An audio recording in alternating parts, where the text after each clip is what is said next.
Ladies and gentlemen, good evening and welcome back to our YouTube channel once again. And it is my hope and prayer that this video is actually going to find you guys in good health. Personally, I am fine. Kisumu is also fantastic. And maybe you could also let me know where you're watching the video from, the county or the country, in case you are out of the republic. Ladies and gentlemen, 3 weeks ago, William Ruto, the President of the Republic of Kenya, was in South Mugirango constituency to try and counter Azimio demonstrations. For those who follow the politics of this country, Kisii County actually shocked the entire country by their turnout during the Azimio protest. So immediately Raila Odinga called off those demonstrations. William Ruto embarked on a journey of trying to counter the aftermath or the influence of those demonstrations by attending some function or development project or development tour in South Mugirango. Again, today, William Ruto was in Nyaribari Chache. Nyaribari Chache is the constituency where, for those who followed those demonstrations, is the constituency where the residents actually chased away their member of parliament, Honorable Zahir Zanda, who was trying to bribe them not to participate in the demonstrations. So in this video, I want us to look at William Ruto's visit to Kisii, whether it achieved its objective or not.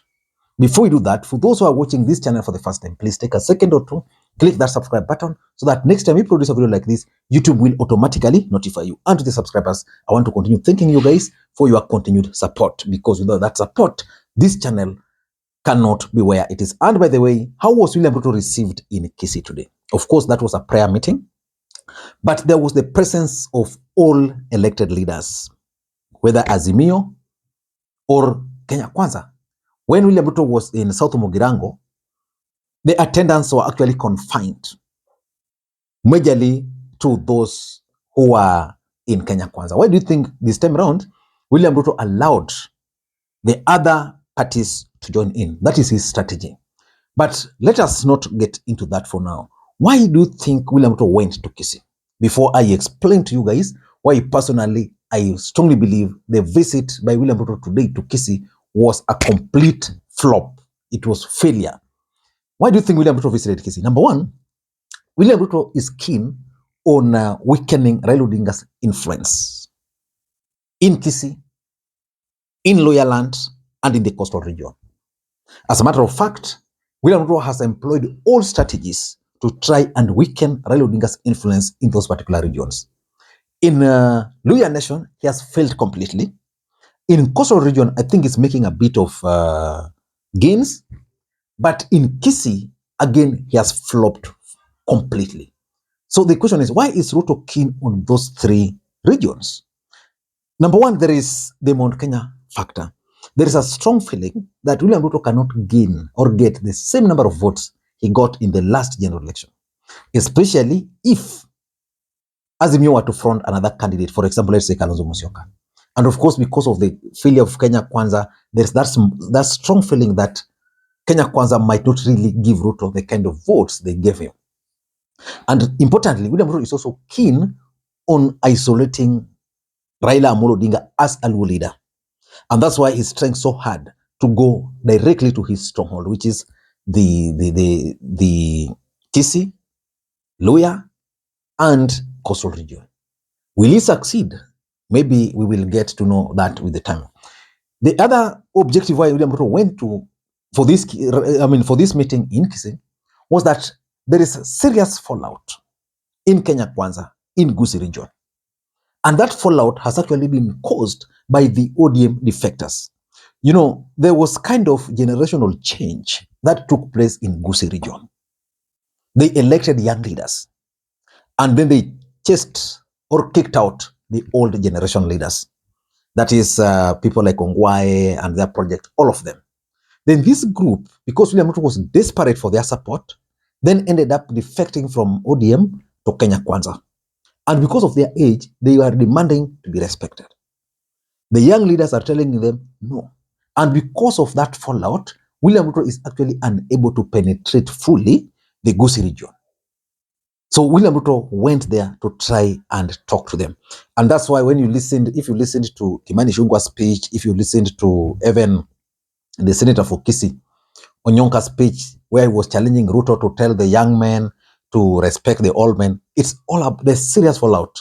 in Kenya Kwanza as far as the ODM defectors are concerned. Number 3, William Ruto, in my view, is currently trying a different strategy, a different approach for Kisii region, because his previous approaches are not working. So that's why, for the first time now, he invited even the Azimio leaders to this meeting. And that explains why the meeting was now not development tour, but a prayer meeting. So he's trying a different strategy. Whether that new strategy is actually going to work or not, that is what he's trying, for me, if you ask me. And number 4, William Ruto again was in Kisii to try and counter the Azimio demonstrations aftermath. The truth of the matter is that Azimio demonstrations in Kisii re-energized Raila Odinga's support base to an extent that they could chase away those who are coming with money to influence them to go to the streets. That's the fact. So William Ruto visit, in my view, is related to that. That's why they were not really this time around talking about those demonstrations. And importantly, William Ruto has also received intelligence reports that he was losing the ground very fast, especially in Kisii, in Loyaland, and also in Mount Kenya. That's why, if you will be keen, William Ruto is making more trips in those particular regions. And because of the loss he was making, he had to go there, maintain the contact, and he hopes that everything will go well. And lastly, why he went to Kisii, in my view, is that William Ruto is not trying to use the church as an avenue to enter into the hearts of the Kisii nation. He did that successfully.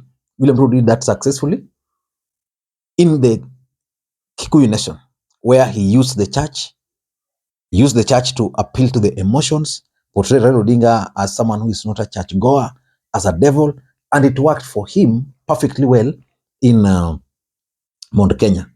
I'm not so sure whether the Kisii region will be persuaded to follow Ruto because of their church leaders. But again, if you look at it critically, William Ruto is now changing his strategy. He's changing it from going to the people as a politician, but now going to Kisii as part of the church. Let us wait and see how it will work. But again, the other objective why William Ruto went to Kisii is that he's trying now a charm offensive mission. He's on a charm offensive mission on ODM leaders. He's trying to see whether those ODM leaders can actually work with him. Forcing ODM leaders to work with Ruto has been counterproductive. He has tried. The truth is, most politicians normally react to the ground. So if the ground is hostile to Kenya Kwanza, even those who are elected in ODM are not willing. Someone like, for example, the senator for Kisii, who at some point was working with Ruto, stopped. He had even joined Kenya Kwanza, stopped, because the ground became hostile. But why do I strongly believe that William Ruto's moves in Kisii are not being successful? Why are they failing? That's, I know, what you want me to tell you. Again, in case you're watching this channel for the first time, please take a second or two, click that subscribe button so that next time we produce a video like this, YouTube will automatically notify you. And to the subscribers, I want to continue thanking you guys for your continued support, because without that support, this channel cannot be where it is. And for this video, ladies and gentlemen, just give it thumbs up. You can also share it. And again, let me hear your thoughts. Do you think William Ruto can easily win the hearts of Kisii the way he used, with the same strategy he used in the mountain? For me, William Ruto's trip to Kisii today is not going to succeed. Why? Number one, there's the lack of goodwill from the top leadership of his country towards the Kisii. The truth of the matter is that William Ruto has tried to reward Kisii with some positions. But if you listen to the ground, they are crying. Why? When William Ruto made the appointments to KRA recently, 70% came from Thwart tribes. Actually, more than 70. Kalenjins were 400 and something, Kikuyus were 300 and something, Luos, I think, were 70, Kisiis were 50 something here.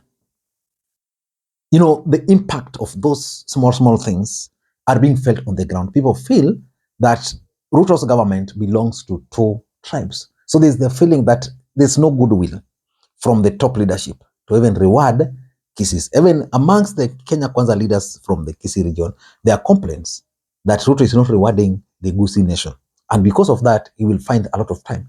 And that's not going to change, because every time William Ruto makes an appointment, there's the factor of the Kisii, there's the factor of the Mount Kenya, then there's the factor of Kalenjin, then there's the factor of the Somali. So the Kisii will continue being like that. Number two, why this is going to fail is that most of the top elected leaders in Kisii are actually ODM. You see, like for today, Simbarati was there. He's elected on ODM party. He can't advance William Ruto's narrative. He can't tell people to join William Ruto. When William Ruto was speaking, he was very clear and he thanked the Gusii region for voting for specific Kenya Kwanza MPs, going down up to MCS. But the truth is, majority of those who were elected in Azimio. So William Ruto will find it very difficult because, for example, when he was trying to front Osoro to challenge Arati, what did Arati do? Arati simply retreated from working with him and sneaked back to ODM. And by sneaking back to ODM, the ODM base was re-energized. And that's why Kenya Kwanza's plans were actually thwarted, especially during the Mandamano. Number three, in my view, is that there's the Kenya Kwanza failure. Kenya Kwanza government has actually failed. There is nothing really you can pinpoint.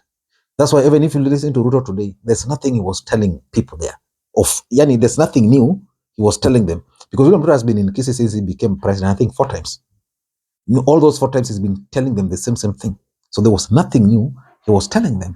And because Kenya Kwanza is perceived to have failed, really, you can't expect the Kisii to embrace it. Just like the rest of the country are not embracing it. And lastly, if you look at it also critically, there is the near fanatical support of Raila Odinga. Raila Odinga has supporters, and most of those supporters are fanatical. So which means it takes a lot of time and persuasion to persuade them. You can't just persuade them by going down to the ground and telling them this road, to repair watu fertilizer, you can't. And I also tend to think that these visits are not going to yield anything, because in Kenya Kwanza, there is also serious division. Let me know your thoughts. Thank you, guys. If you love this video, share it. And again, you can also support the video. Of course, the numbers where you normally send a small contribution. Bye-bye.